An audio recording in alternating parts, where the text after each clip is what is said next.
Less than 2 days have passed since the latest patch came out, and now we can see what are the results from the latest buffs and nerfs. We already have some pretty good stats from HS Replay Premium, so we can really see how the meta is forming up. I'm gonna show you 5 of the best Hearthstone decks right now, but I'll also show you all of the working archetypes for each individual class, so stick around to the end if you wanna know how your favorite class is doing. If you're serious about Hearthstone, drop a like and subscribe to the channel, and don't forget you can hire me for some Hearthstone coaching. Now, let's check out the decks.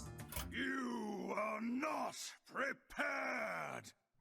Starting off with the meta popularity right now, it's clear to see that the nerfs to Death Knight didn't really do that much to the class as a whole. We can see both Blood and Frost Death Knight being the most popular class across all the ranks. And you can see the results are literally the same throughout Diamond 1 to 5, 6, 7, hell, even in Platinum, Blood Death Knight and Frost Death Knight all across the boards. So this is quite surprising because usually when nerfs happen, people tend to stop playing the class for a while, but Death Knight is just that good right now.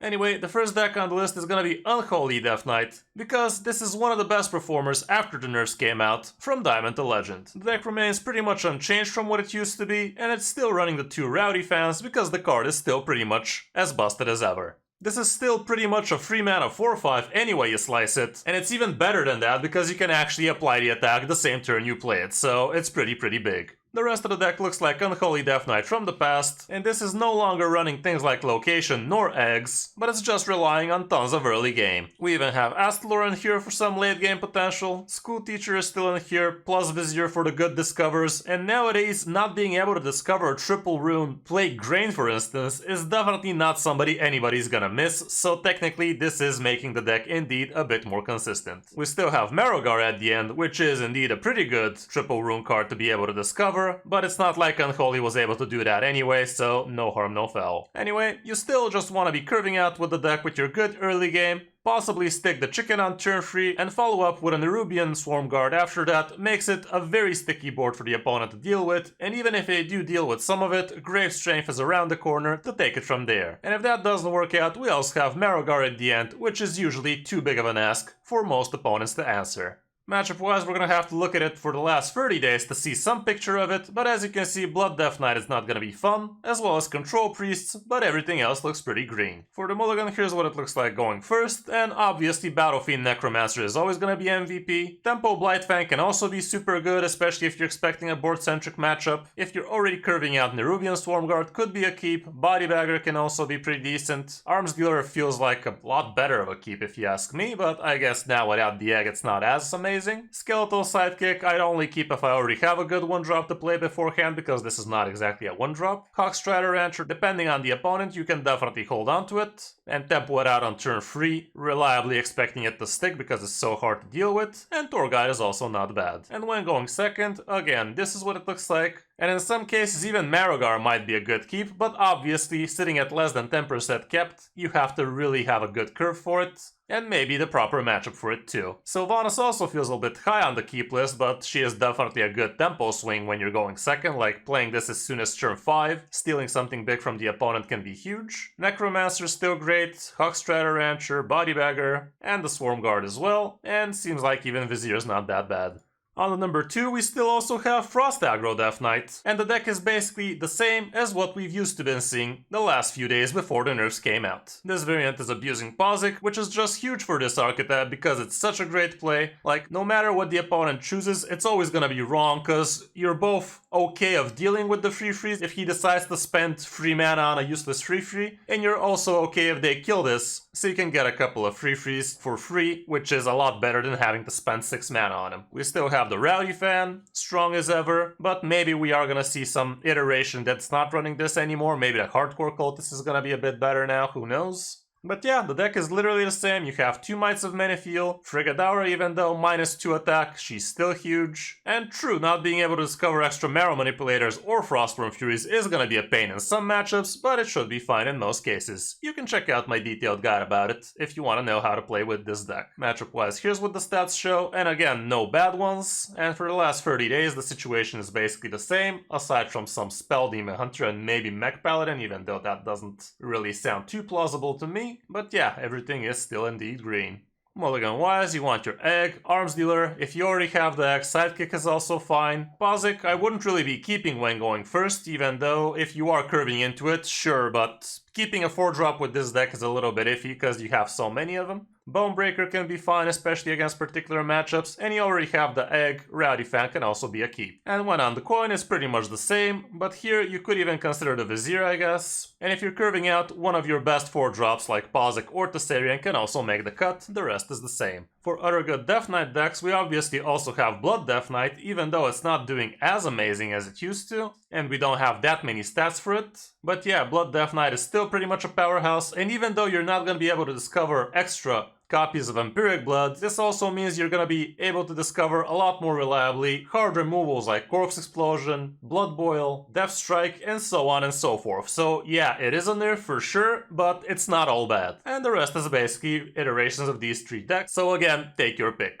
On the number 3 spot, we have Pure Paladin, which for some reason here it's called Bubble Paladin, but it's pretty much still just Pure Paladin. And the plan with this one still is pretty much simple. You tempo out a bunch of cheap minions, around turn 5 you play Purator, and after that Light Rays, usually for 0 mana. And with all of your Divine Shields and extra buffs, it's super hard for the opponents to actually not get hit in the face over and over again. And if that's not enough, we also have obviously the Countess in here, which can discover some pretty crazy things. The Disco Maul is also a very powerful tool here, and if you actually hold it for long enough, it could be insanely strong, cause as soon as the opponent leaves one of your minions unchecked, you just swing and slap him for something like a plus 10/10. We also have Blood Matriarch Liadrin in this one, and you can use her early, but you can also use her late game, comboed with a Seal of Blood, and if you have your 0 mana Light Rays, they suddenly become 5/5 rush Divine minions, which is huge. For the matchups, here's what the bad ones look like. Frost Aggro is definitely not your best opponent. Outcast Demon Hunter can also be troublesome. And there are some iffy Miracle Rogues and Totem Shaman matchups, but all around it's fine. For the mulligan, here's what you're looking for when going first. Cheap good minions, the weapon, Purator if you're already curving out into it, and Boogie Down. And when going second, pretty much the same, but also Blood Matriarch Liadrin can be comboed off super early, even as soon as turn 2 with a single 1-drop, and if the opponent actually can't answer her, she becomes a big problem very fast. Jitterbug is also okay when going second, but I guess you have to be somewhat curving into it. For other good Paladin decks, also Silverhand Paladin seems to be taking up decently well again. Mech Paladin is also having a decent result, sitting at about tier 2 I guess. But as you can see, the big Dancing Paladin people are actually scared of is nothing amazing. Like, it's a meme deck that occasionally high rolls and people remember those, but all around you're not gonna be winning a lot with it, so keep away from it.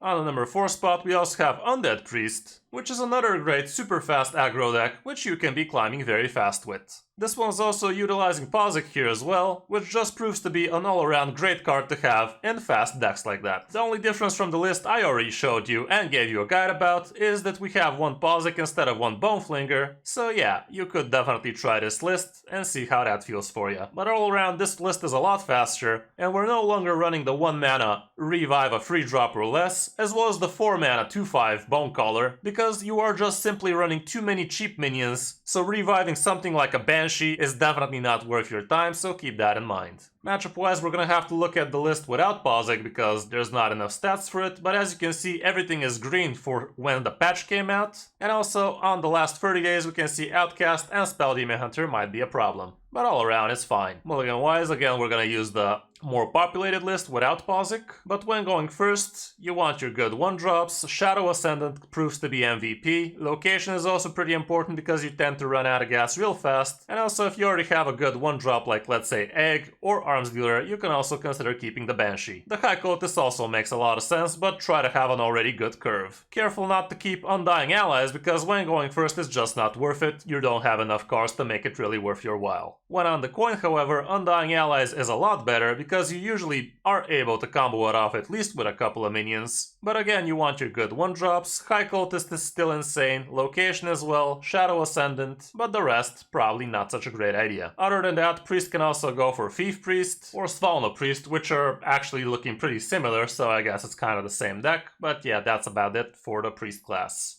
And on the last spot, from Diamond to Legend, we actually have a new archetype for Demon Hunter, which is doing really well so far, with above 60% win rate. It's listed as Relic Demon Hunter, but you literally don't run a single Relic in this one. But what you do have is a lot of big demons at the end, and it looks pretty interesting. And you also have the Illidari Inquisitor in here, which is a ton of damage to the face. It starts off like a Relic Demon Hunter, true, without the relics obviously, and you have Illidari studies to draw extra stuff usually, but you can also find lifesteal in here or a bit of extra damage. Taste of Chaos can also give you some extra stuff. You have the Unleash Felf plus Silver Moon Arcanist package so you don't die too fast. The Treasure Guard can also protect your face. Fellerin is pretty decent. Lady Steno is also in here, but you're not really looking to OTK people with her. You're usually just trying to tempo her out and protect your face, I'm assuming. With the Raging Fel Screamer you get to discount your demons. And with All Fel Breaks Loose, you can resummon all of those big demons, including Illidari Inquisitor, which can again go face like that. Even Xylag is in here for extra pressure, but yeah, all around the deck looks pretty interesting. And we are running the new Fellscale Evoker, which can cheat out your big demons even faster, which is really scary. Matchup-wise, we don't really have too much stats just yet, but apparently it's gonna be great against things like Blood Death Knight. And for the Mulligan, we don't really have too much stats either, but the Raging Fel Screamer definitely makes a lot of sense, and maybe even the Evoker, because it can tempo out tons of stuff super fast. You gotta be careful for the early game though, because you also have to do stuff there in order to actually live long enough, so keeping things like Illidari Studies, Taste of Chaos, and Treasure Guard definitely makes sense to me. For other good Demon Hunter decks, we still have Outcast Demon Hunter doing fine, as well as the original Relic Demon Hunter. And in top 1000 Legends, Spell Demon Hunters are actually taking up the meta by storm again. So if you enjoy that type of deck, you might want to give it a go again,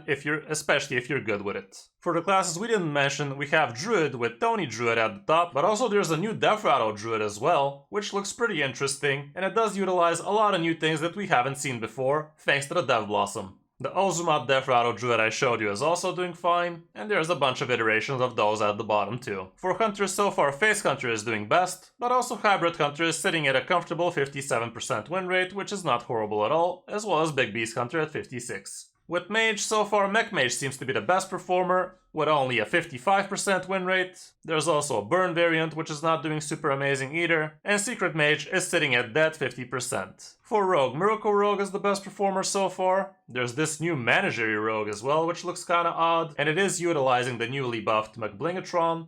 And there's also a Pirate Rogue, which is not looking too amazing. For Shaman, Totem Shaman is still the best pick, and despite all of the buffs, Overload Shaman is still dead in the water. For Warlock, Fatigue Imp Warlock is the best performer, but it's not doing super amazing either, sitting at 54%. Curse Warlock seems somewhat playable again, but also sitting at 53%, and Thaddeus Warlock still as baity as ever. And for Warrior, sadly so far Enraged Warrior is still their best bet, but also Managery Warrior seems somewhat playable, even though at just 54%. Control Warrior is still not amazing, so yeah, it's gonna need a lot more than these buffs it seems. So that's gonna be it for this top 5 guys. Hope this helps you figure out what you wanna be playing in the new meta. If you're serious about Hearthstone, drop a like and subscribe to the channel. Thanks for watching, I'm Kris05, and I'll see you in my next video, or stream.